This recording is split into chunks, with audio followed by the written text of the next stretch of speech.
There is a moment, you know the one, when you walk out of a room that you entered full, and you feel, without knowing why, that you are leaving it empty. Nothing was said. No one raised a hand against you, and yet something is missing that was yours an hour ago. Your warmth, your peace, the quiet hum of your own aliveness, gone. Not stolen in the way a purse is stolen, snatched and run with, no. Taken the way water is taken from soil by a root that has learned, patiently, silently, exactly where to grow. If you have felt this particular exhaustion that no sleep repairs, this sense of being used up by people who never once raised their voice, then what I am about to tell you is not a metaphor. It is a diagnosis. Somewhere, in someone's unlit room, a part of you is still burning, and you were never asked if you wanted to light it. I do not say this to frighten you. I say it because a warning withheld out of politeness is a betrayal dressed as kindness, and I have never had much patience for that kind of kindness. So let us begin where the wound actually is, not where it is comfortable to look. You were born, some of you, with a permeable boundary between yourself and the world. Where other people carry a wall, you carry a doorway. This is not a flaw in your design. I want to be very precise about this, because the culture around you will try again and again to convince you that your sensitivity is a malfunction to be corrected rather than a faculty to be governed. It is not a malfunction. It is an organ of perception as real as sight or hearing, and like any organ, it can be strained, infected, exploited, or trained into mastery. The tragedy is not that you feel too much. The tragedy is that no one taught you how to close a door you never knew you'd left open. From the earliest years, you were the one who noticed when the room's mood shifted before anyone spoke a word. You were the one who could walk into your parents' silence and know instantly whose fault it was said to be, even when no one had said anything at all. You absorbed, you adjusted, you became fluent in a language most people never learn to read, the language beneath language, the grammar of glances and sighs, and the particular quality of someone's stillness. This fluency made you invaluable to the people around you, and it made you, without your consent, into a kind of nourishment. Here is the part almost no one will say to you plainly. There are people who do not consciously know what they are doing, and there are people who know exactly what they are doing, and both kinds will find you, and both kinds will feed. I want to walk you through how, because a wound you can name is a wound you can close, and a wound you cannot name will simply go on bleeding in the dark, no matter how many candles you light around it. Understand first what a human being actually is beneath the clothing of manners and biography. Each of us carries a visible self, the persona, the mask cut to fit the shape the world will accept. And beneath that mask, an unlit region we do not examine, made of everything we were taught was unacceptable in us. Our anger, our envy, our hunger for attention, our emptiness. This unlit region does not disappear because we refuse to look at it. It does not starve because we deny its existence. It grows in the dark the way all neglected things grow, twisted, hungry, and increasingly clever about disguise.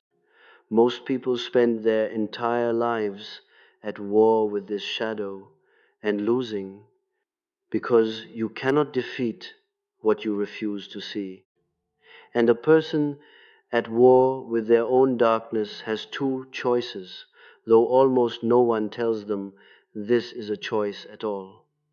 The first choice, the harder one, the one that actually leads somewhere, is to turn inward, to face the unlit region, to say, this too is mine, and to slowly, painfully integrate it. This is the work of a lifetime. Very few undertake it, because it requires a kind of courage that has gone out of fashion. The courage to be, for a while, less comfortable than you were before, in service of becoming more whole than you have ever been. The second choice is easier, and it is the one most people take without ever realizing they have taken it. It is to find someone else to hold the darkness for you, to find someone who is warm and open and full of light, and to stand near them, not to steal their light outright. That would be too obvious, too crude, but simply to lean and lean and lean until their warmth becomes the fire that keeps your own coldness at bay. This leaning does not feel like an attack to the person doing it. It feels like relief. It feels like, finally, someone who understands me. It feels, very often, like love. And this is precisely what makes it so difficult to see and so dangerous to endure. The feeding is not committed by monsters. It is committed by people who are, in their own accounting, only trying to survive the parts of themselves they were never taught to face. You, the one with the doorway instead of the wall, you become their unlit region's favorite room. Let me describe to you how this feeding actually happens, because it rarely arrives announced. It arrives disguised as connection. It begins, usually, with a story of suffering.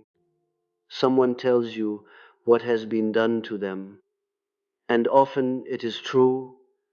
Terrible things have been done to them. I do not doubt this, and neither should you. And you, built as you are to feel the feelings of others as though they were your own, take that suffering into your own chest and hold it as though holding it will ease it. For a while, this feels like the purest form of love there is. You listen, you absorb, you reassure, and they in turn feel, for the first time in longer than they can remember, held. But here is what almost no one tells you. Being held is not the same as healing, and a person who has found a source of endless holding has very little incentive to do the harder work of healing themselves. Why would they turn inward into that dark and frightening room of their own shadow when there is a door standing open beside them, warm and undemanding, asking for nothing in return? So they do not turn inward. They turn toward you again and again, and each time you give a little more, and each time the giving costs you a little more than the time before, and each time you tell yourself that this is simply what love requires. It is not what love requires. I want you to hear that clearly, because it is the whole hinge of what I am telling you tonight. Love that requires your steady self-erasure is not love. It is a form of consumption, wearing love's clothing, and the fact that it may be unconscious on the part of the one consuming does not make it any less consuming. A starving man does not become less hungry because he does not know the word for hunger. Now, some of these people, and I ask you to sit with this honestly, without flinching, know precisely what they are doing. Not all darkness is unconscious. There are those who have looked into their own emptiness, recognized it, and rather than doing the excruciating work of filling it from within, have made a quiet, permanent decision to fill it from without at the expense of whoever is generous enough, or wounded enough, or hopeful enough to let them. These are the ones who study you, who learn precisely which words make you doubt yourself, precisely which silences make you rush to fill them with apology, precisely how long they can withdraw their warmth before you come running back to earn it. They do not think of themselves as predators, almost no one does. But make no mistake, a pattern repeated with skill over years, refined by trial and error until it reliably produces the same result in victim after victim, is not an accident of personality. It is a method. And you, dear listener, have very likely spent years mistaking a method for a relationship. I do not tell you this to make you suspicious of every person who ever needed you. Suspicion is its own kind of prison, and I have no wish to trade one cage for another. I tell you this so that you might finally learn to tell the difference between a person in pain who is doing their own work and simply needs company along the way, which is one of the great honors of being human, to walk beside someone in their difficulty, and a person in pain who has decided, consciously or not, that your light exists to be spent on their behalf indefinitely, without gratitude, without reciprocity, and without end. The first kind of person will, over time, show signs of growth. They will surprise you with their own strength. They will eventually turn around and hold the door open for someone else. The second kind of person will never grow, not because they cannot, but because your presence has removed the single greatest incentive a human being ever has to change: necessity. You have made their unconsciousness comfortable, and nothing changes what is comfortable. I want to speak now about a particular symptom because I suspect many of you have lived inside it without a name for it. It is the exhaustion that follows certain people and certain rooms, not physical tiredness, which sleep can mend, but a hollowness, a sense that something has been drawn out of you that no amount of rest replaces. You leave the conversation and your hands feel strange to you. Colors seem a little duller. Your own thoughts seem to arrive from farther away than usual, as though you are listening to yourself through a wall. This is not imagination. This is not weakness.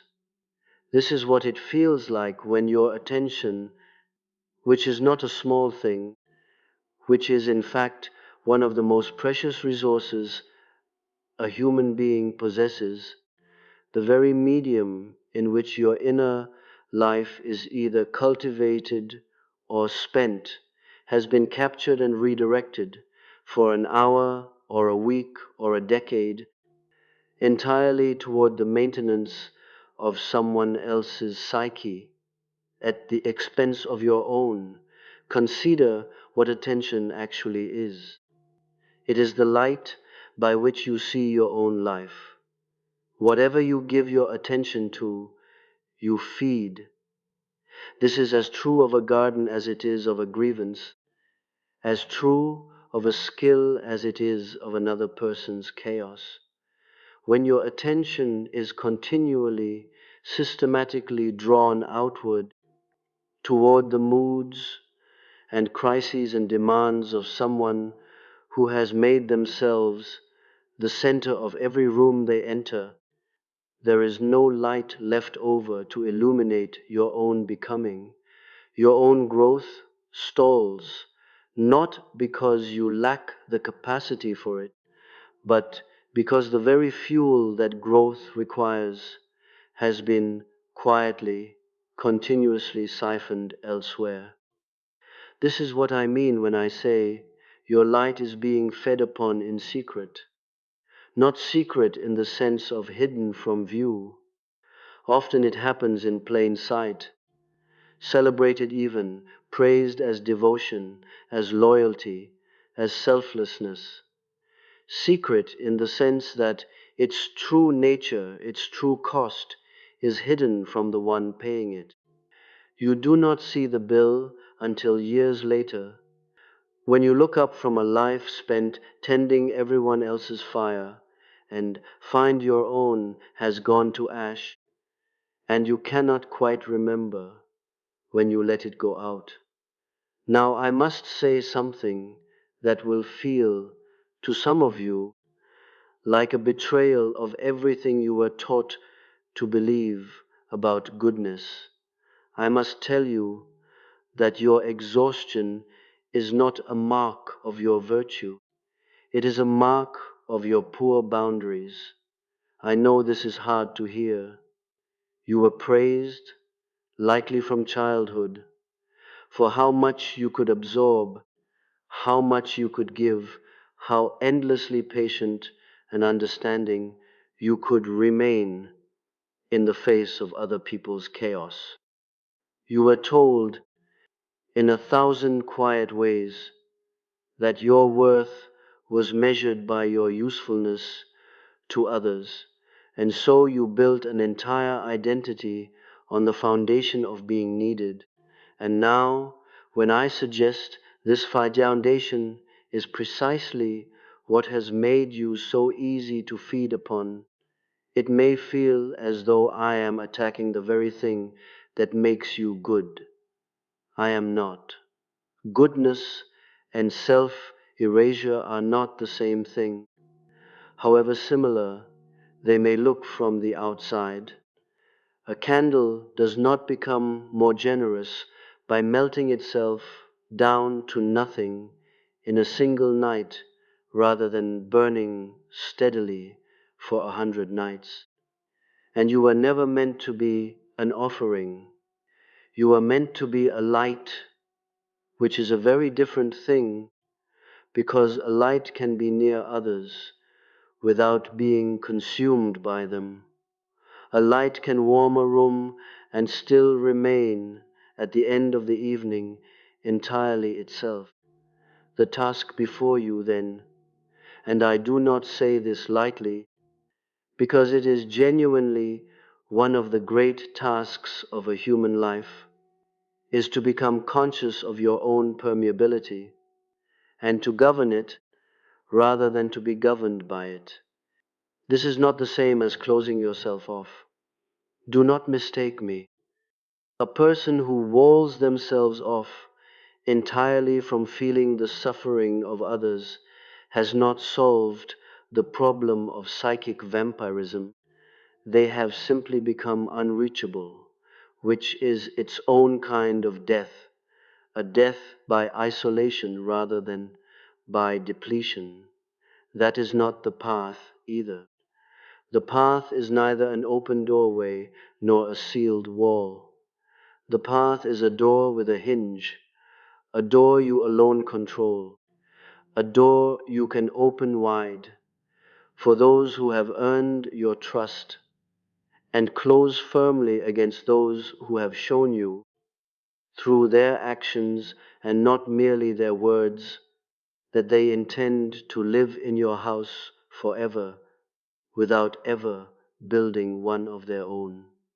How then do you learn to close the door? Not through willpower alone. Willpower is a poor tool for a task this deep, because the very impulse to keep the door open was formed long before you had any will to speak of, formed in childhood, in the years when your safety may genuinely have depended on your ability to sense and soothe the moods of the people around you. You cannot simply decide on a Tuesday afternoon to stop being permeable any more than you could decide to stop being able to hear. What you can do, what you must do, if you intend to reclaim your own light, is become conscious of the pattern. Consciousness is the only real solvent for compulsion. What remains unconscious, we are doomed to repeat. What we bring into the light of awareness, we gain for the first time the power to choose. So begin here. Begin by noticing, without judgment, the precise moment your energy shifts in another person's presence. Not the dramatic moments, those are easy to see, but the small ones. The tightening in your chest before you've even spoken. The apology that rises in your throat before you have done anything wrong. The little voice that says, if I don't fix this, it will get worse, even when the thing in question was never yours to fix. Notice these. Do not act on them yet. Simply notice. This noticing, practiced patiently over weeks and months, is the beginning of the door growing its hinge. Then, slowly, begin the second practice, which is harder still. The practice of allowing another person's discomfort to exist without your intervention. I do not mean cruelty, I mean restraint. When someone you love is spiraling, and every fiber of your permeable nature screams at you to absorb their spiral into your own chest so that they might feel calm again, practice, just once, just for a moment, staying in your own body instead. Feel your own feet, feel your own breath, let their storm be their storm. You will feel at first as though you are abandoning them. You are not. You are teaching them, perhaps for the first time in their life, that their storms are survivable without another person's soul as ballast. This is not selfishness. This is the beginning of respect. Respect for their capacity to hold themselves, and respect for your own right to remain whole while loving them. There is an old and unfashionable idea I want to return to you, because our age has largely discarded it in favor of something cheaper. The idea that becoming whole is not selfish, but is in fact the single most generous thing a person can do. Consider what you actually offer the world when you are depleted, scattered, and running on the last fumes of a light you have been giving away for years. You offer exhaustion pretending to be patience. You offer resentment pretending to be generosity. You offer a hollow, dutiful presence that both of you can sense is hollow, even if neither of you says so aloud. This is not love in its fullness. This is love's shadow, performing love's gestures while quietly starving underneath. Now consider what you offer the world when you are whole. When your own inner house is tended, your own fire fed, your own boundaries clear and kindly held. You offer presence instead of performance. You offer a warmth that does not need to be rationed because it is continually replenished at its own source rather than borrowed against a debt you can never repay.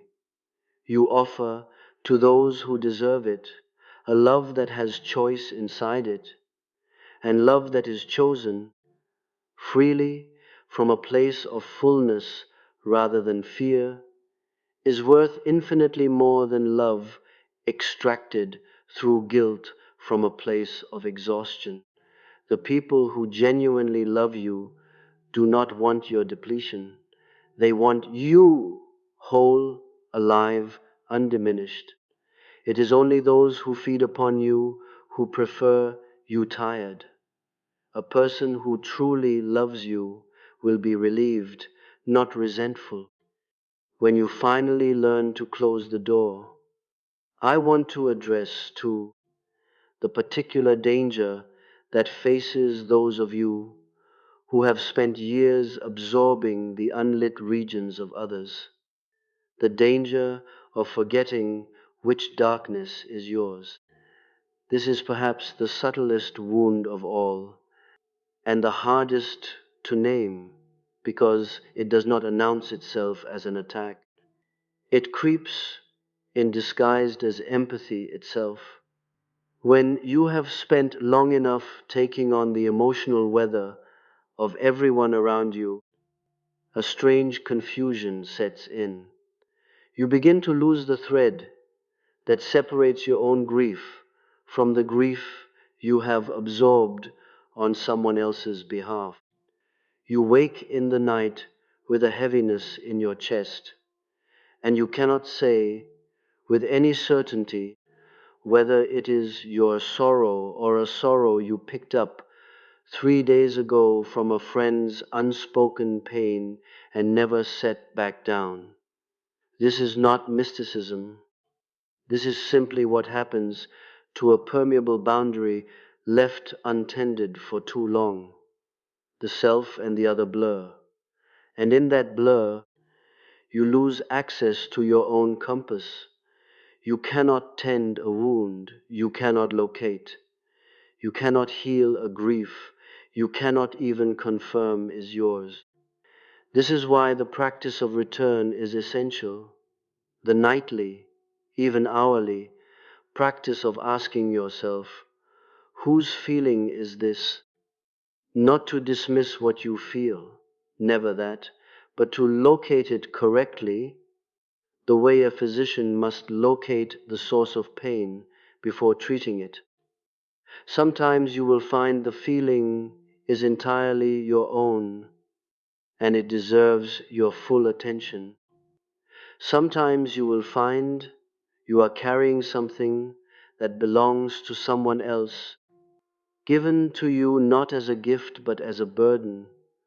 They did not want to carry themselves, and the moment you name it as theirs, you will feel, often immediately, a portion of its weight lift. This is not coldness, this is discernment, and discernment is the very faculty that has been most starved in you by years of undifferentiated feeling. Let me speak plainly about what it will cost you to do this work, because I have no interest in selling you an easy transformation. There is no easy transformation. When you begin to close the door that has stood open your entire life, some people will be angry with you. Not all of them. The ones who genuinely love you will, in time, come to respect the change, even if it unsettles them at first. But the ones who have been feeding, whether consciously or not, will not go quietly.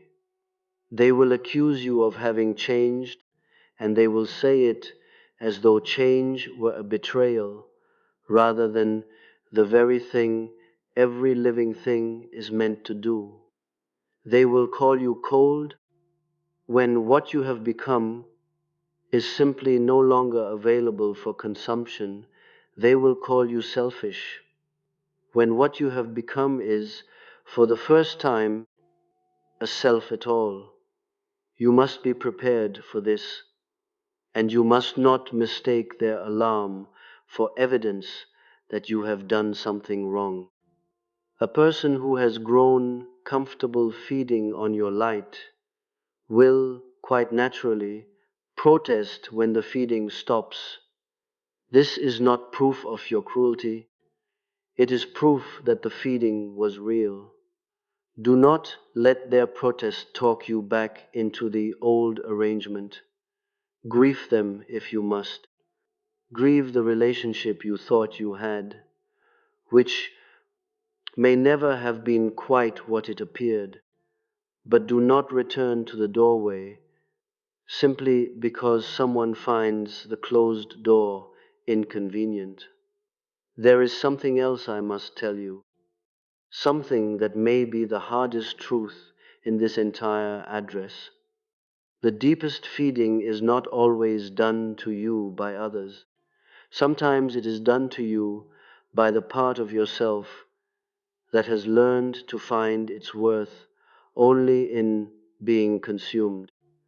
I have watched this pattern in person after person, a soul so long accustomed to defining itself through usefulness to others that it begins, quietly, to seek out situations where it can be needed, because being needed has become the only proof of existence it knows how to recognize.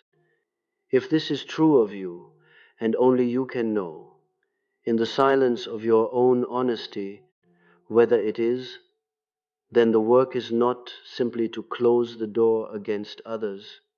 It is to build within yourself a source of worth that does not depend on the door being open at all. A worth that exists whether or not anyone is standing in the doorway needing you. A worth that is simply the quiet, sufficient fact of your own being. This is the true return to yourself, not merely learning to say no to others, but learning to say yes to your own existence as something valuable in itself, apart from its usefulness to anyone. This is, I believe, the actual center of what it means to become whole. Not the absence of relationship, but relationship built upon a self that was already, before any of it began, enough. So let me tell you what I believe is actually being asked of you in this hour of your life, whether you feel ready for it or not. You are being asked to stop mistaking your permeability for your purpose.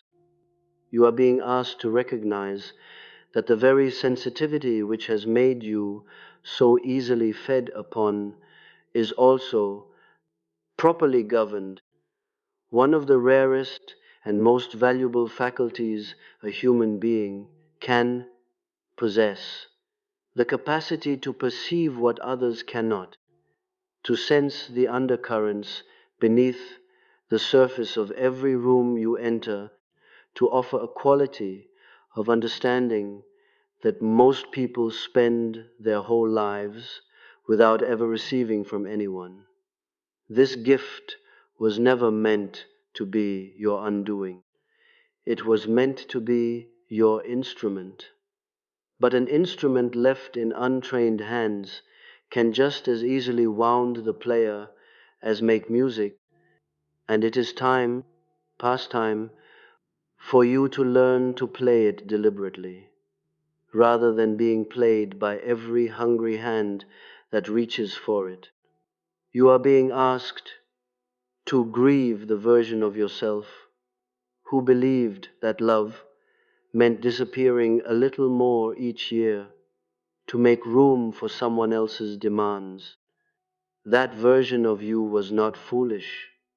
She was doing the best she could with the tools she was given as a child in a world that rewarded her silence and called it maturity. You do not need to hate her. You need only thank her for surviving, and then gently retire her from duty. She has done enough. It is someone else's turn now. The self who is still whole beneath all that giving, who has been waiting patiently. In the dark room, you were too busy tending others to enter. You are being asked, finally, to understand that boundaries are not walls built out of fear, but doors built out of self-respect, doors that open freely and joyfully for those who have proven themselves worthy of your light, and that close without apology against those who have proven through years of pattern rather than a single mistake that they intend only to take. This is not cruelty. Closing a door against a taker is not cruelty. It is the same instinct that makes a body close a wound. It is not an act of hatred toward the world. It is an act of loyalty to your own continued life. Let me give you something practical now, because I have never trusted wisdom that cannot be carried out of the room and used.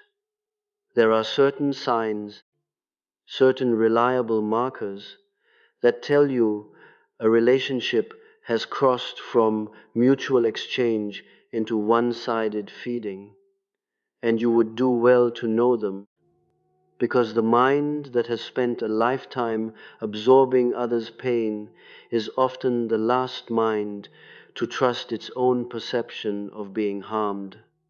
The first sign is this: after time with this person, you consistently feel worse, not better, and you cannot say precisely why. Nothing overt occurred, no cruelty was spoken aloud, and yet something in you has been quietly diminished. The way a room feels colder after someone has stood too long by the window with it open. Trust this feeling. It is not paranoia, it is data gathered by an instrument more accurate than your conscious mind, your body, which keeps a far more honest account of what has been taken from you than your memory ever will. The second sign is that the relationship has a strange asymmetry to its curiosity. They ask about you rarely, and when they do, the conversation finds its way almost magnetically back to their own concerns within a few minutes. You have perhaps noticed this and excused it 100 times. They are going through so much right now, you tell yourself, this is simply not their season for asking questions. But seasons end. If years pass and the season never turns, it was never a season. It was a permanent arrangement, one you agreed to without ever being asked. The third sign is that your growth unsettles them. Watch closely what happens when you succeed at something, or set a boundary, or simply seem for a moment more content than usual. A person who truly loves you will feel joy on your behalf, even if it is complicated joy, even if it stirs their own insecurities a little. But a person who has been feeding on your depletion will feel, however subtly, threatened by your flourishing, because your flourishing means the supply is thinning. Notice if your good days are met with congratulation or with a sudden crisis that requires your immediate attention. This pattern, repeated enough times, is not coincidence. It is instinct, protecting a source of nourishment it does not wish to lose. The fourth sign, and perhaps the most important, is guilt. Notice how quickly guilt arrives whenever you consider doing something for yourself instead of for them. Genuine love does not manufacture guilt as its primary currency. Manipulation does. If the mere thought of tending your own needs sends a wave of obligation through your chest before you have even acted, ask yourself honestly where that wave was trained into you, and by whom and how many times it has been used, consciously or not, to bring you back into a shape more convenient for someone else. None of these signs alone condemns a relationship. People have bad seasons.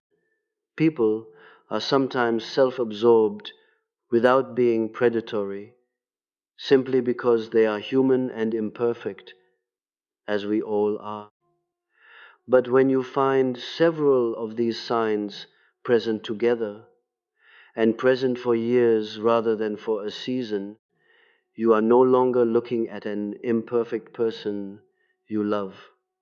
You are looking at an arrangement that has quietly organized itself around your depletion, and no amount of loyalty on your part will change an arrangement that was never built to change. I want to leave you, before I close, with an image, because images travel deeper into the soul than arguments ever do.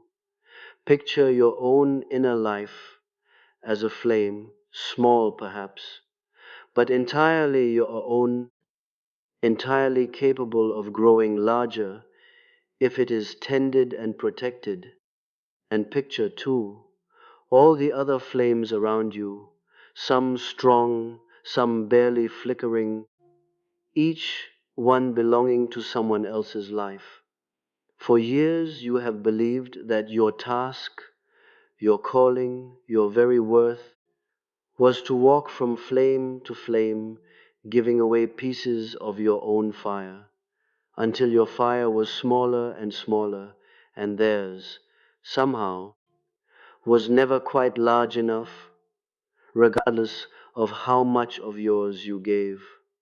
I am telling you tonight that this was never your task.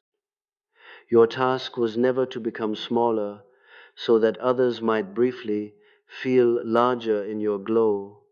Your task was to burn steadily, brightly, unapologetically, and to let your light do what light naturally does, which is illuminate the room for anyone standing near it, without needing to be consumed by anyone in order to do so.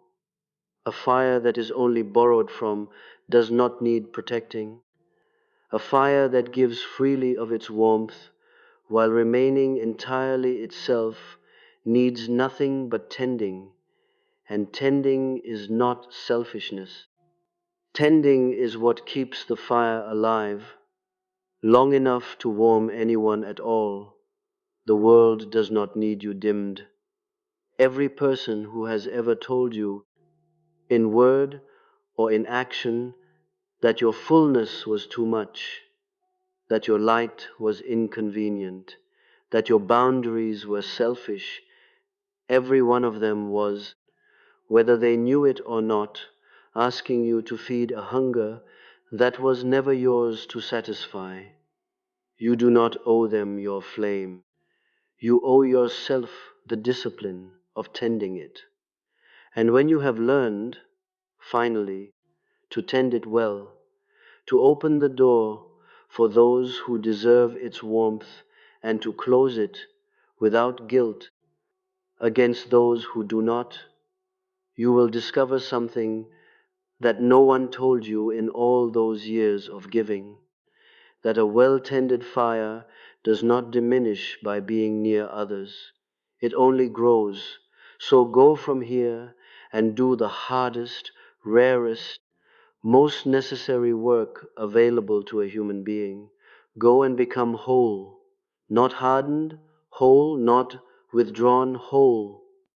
Let your sensitivity remain, because it is precious, but let it finally be governed by a self who knows its own worth, rather than exploited by every hungry shadow that mistakes your light for its own. You were not born to be consumed. You were born to burn on your own terms for as long as this life allows you, and to leave behind you, wherever you have walked, not the ashes of yourself given away in pieces, but the steady, undiminished, entirely earned warmth of a life that finally belonged to itself. That is the whole of what I came here to tell you. The rest, the doing of it, belongs to you now.